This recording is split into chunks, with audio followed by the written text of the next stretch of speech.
ассалому алайкум шунавандаҳои арҷманд.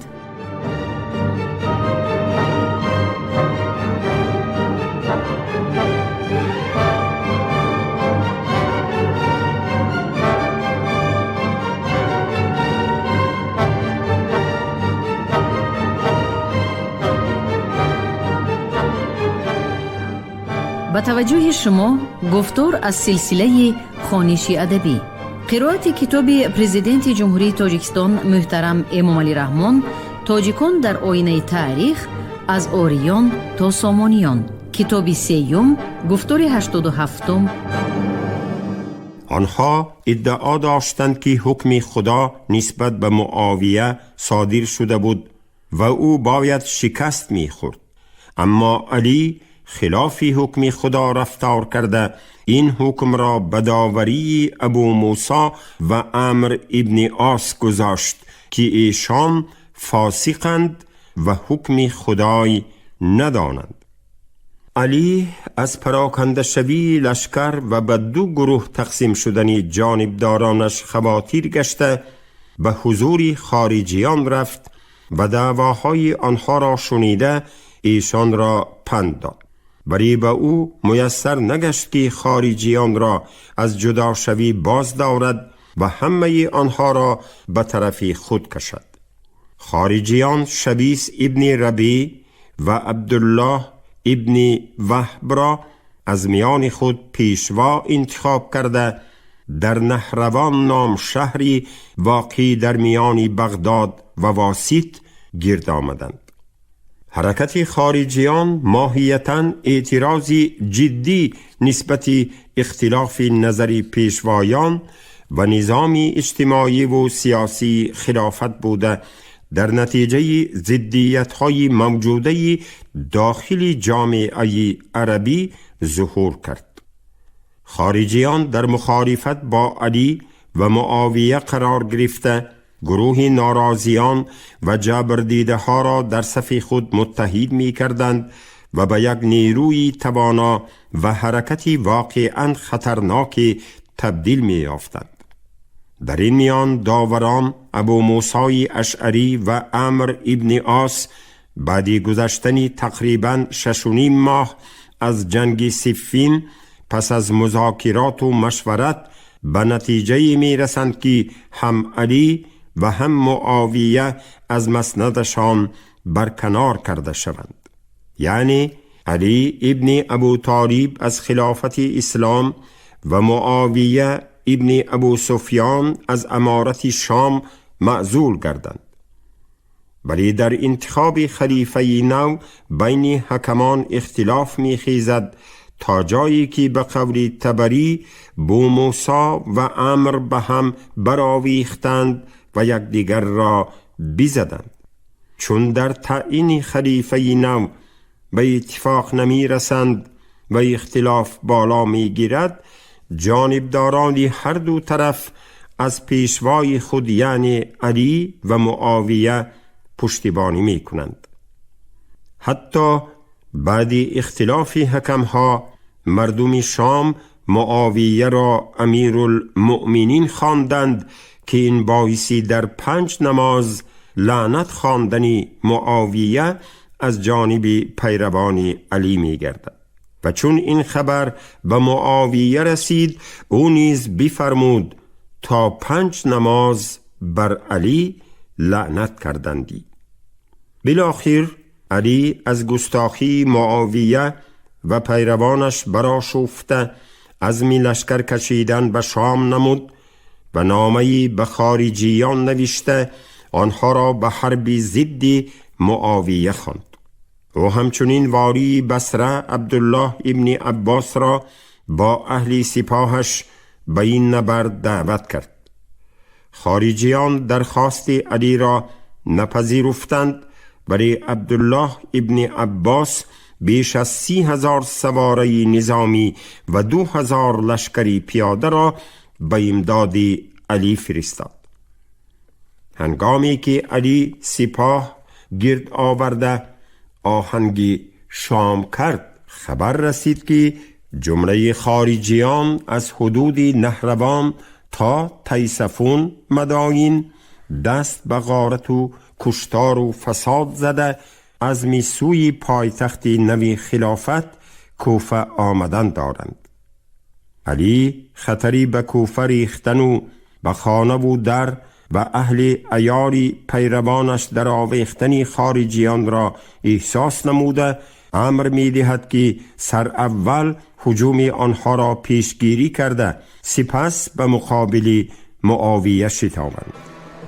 در این برخورد شدیدی مسلحانه که نهم ماه صفر سال 38 هجری مطابق به 17 ایولی سال 658 در نهروان صورت گرفت، علی از بالای خارجیان پیروز شد و قسم آنها فرار نموده قسم دیگرشان امان طلبیدند.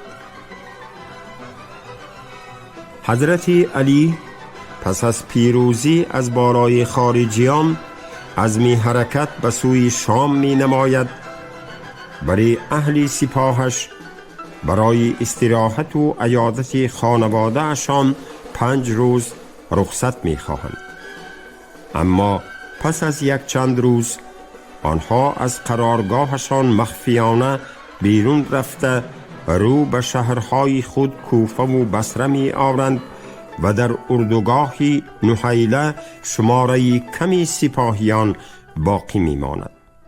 علی نیز ناچار به کوفه می آید تا در مسجد مردم را به غزا تشویق نماید.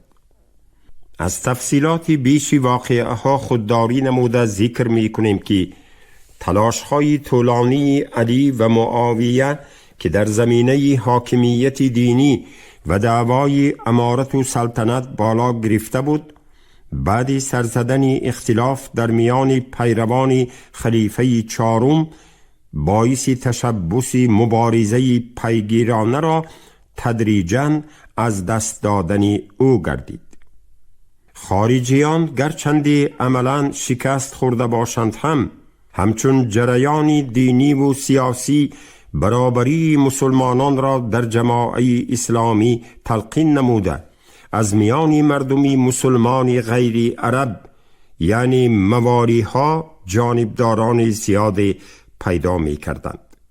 خصومت های خانوادگی و اولادی، جنگجویی و کینه‌ورزی قبیله ها، قصاص و خونطلبی مخالفان، جدای اندازی و تفریق گذاری پیشوایان که بعد مرگ عثمان در میان زمامداران دور اوج گرفته بود، هم اهل سپاه و هم مردمی زحمتکش قطاری را خسته و دلگیر نمود.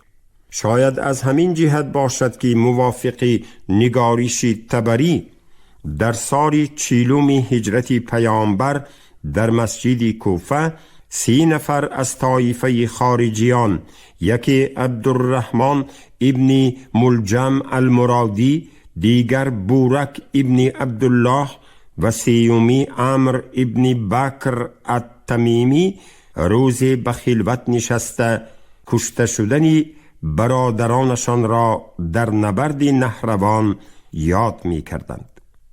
آنها معاویه، عمرو ابن عاص و دیگر پیشوایان جدایی انگیز را لعنت می گفتند و از ضلالت خلق تأسف می خوردند.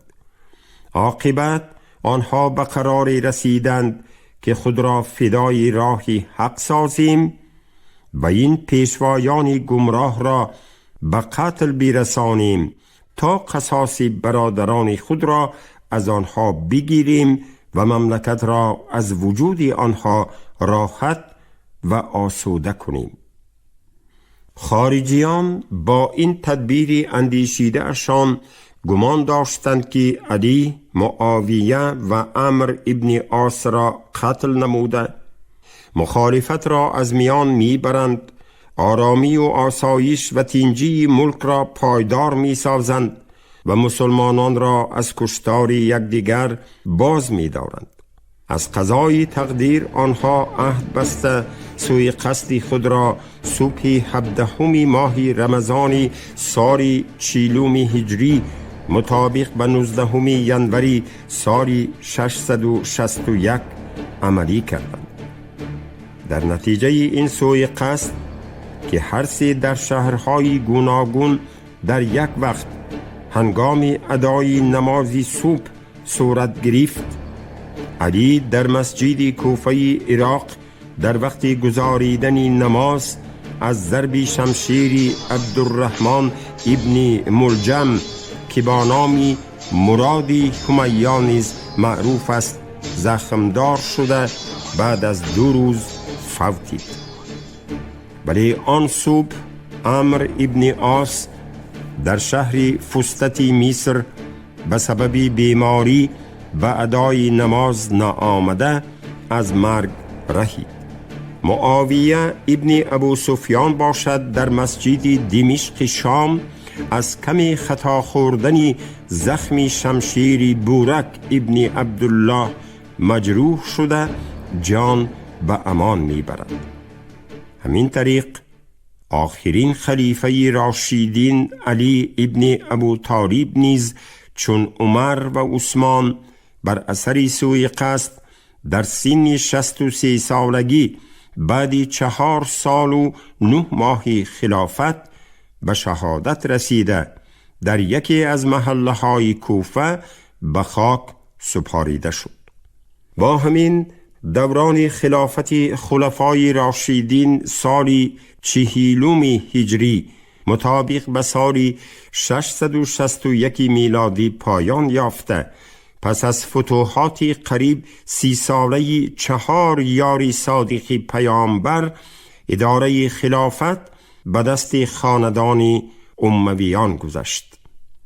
نخستین خلیفه اموی معاویه ابن ابو سفیان که یکی از سیاستمداران دور و رقیب سرسختی علی ابن ابو طالب بود، بعد مرگ فاجعه‌ای خلیفه 4 پایتخت خلافت را از کوفه به دمشق کوچانیده آن را به مرکز نوی سیاسی، اقتصادی و فرهنگی اسلام تبدیل داد.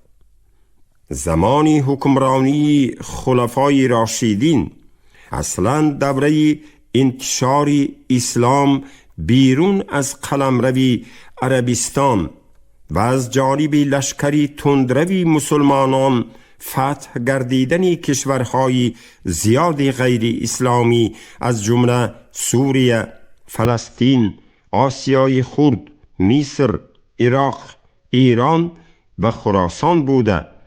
می توان گفت که محض در همین دوره سلطنت 2 امپریه ابرقدرت زمان، شاهنشاهی ساسانیان و دولتداری روم شرقی عملاً خاتمه یافت.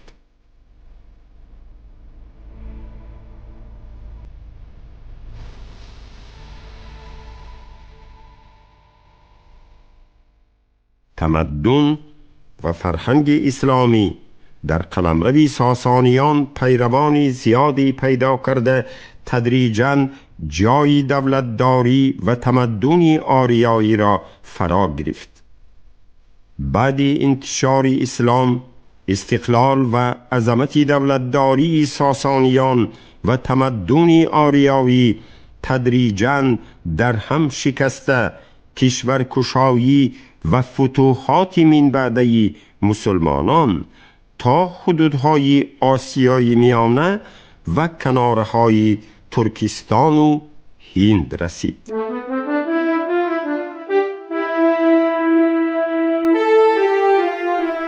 باب 5: اصطلاح عرب و انتشار اسلام در خراسان و ماوراء النهر.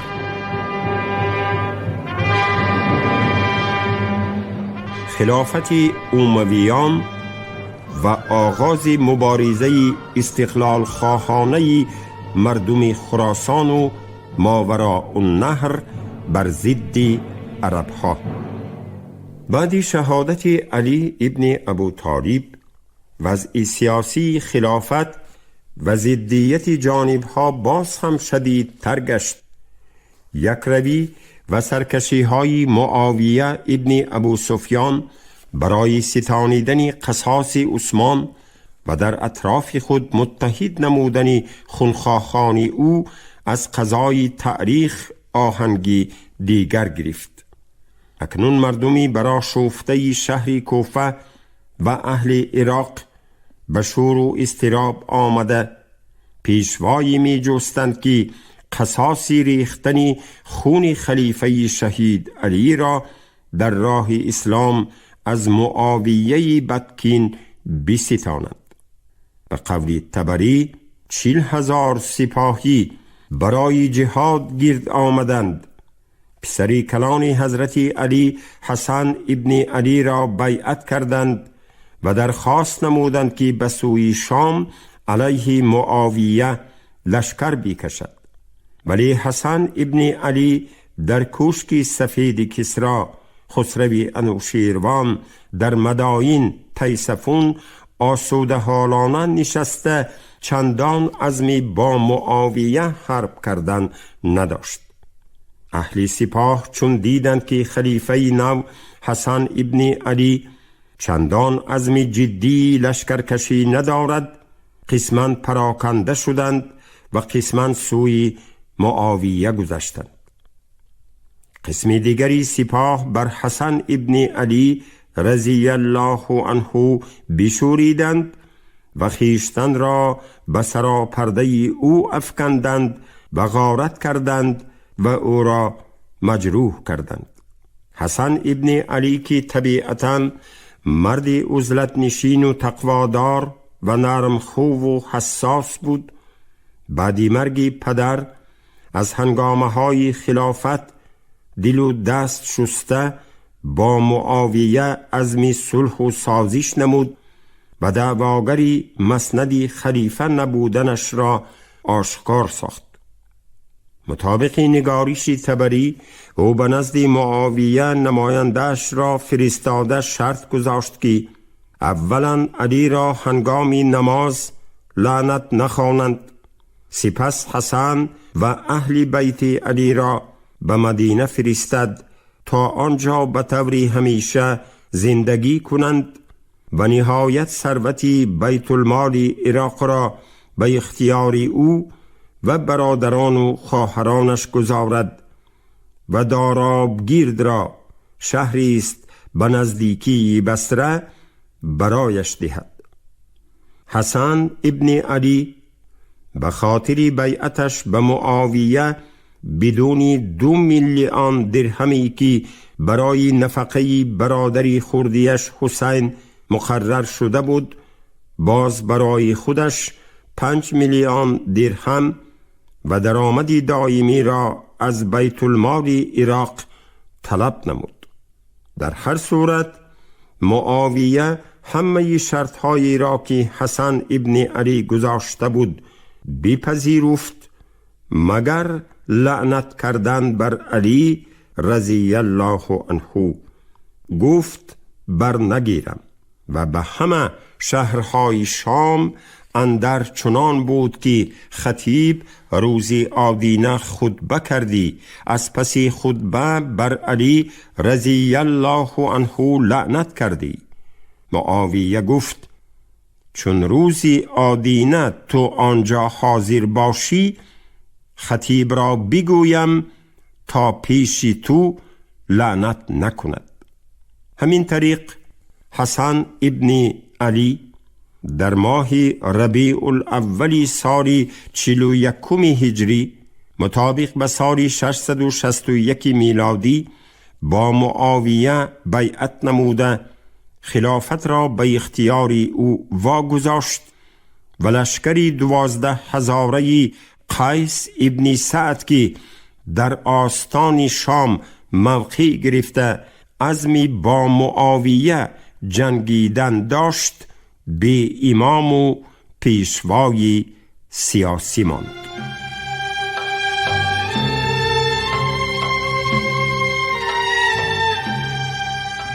تأسیسیابی خلافت امویان.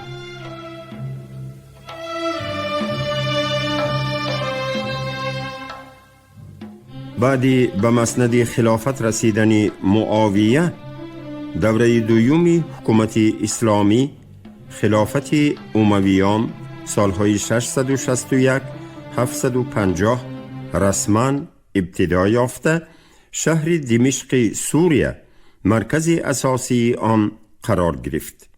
کشورکشایی های خلفای راشدین که در عهد علی بیشتر آهنگ مبارزه های داخلی را گرفته عملاً به جنگ میان مسلمانان تبدیل یافته بود، بعد تنفس قریب 10 ساله انتشار اسلام از نو به سمت ممالک غرب و شرق وسعت پذیرفت. معاویه سال 661 662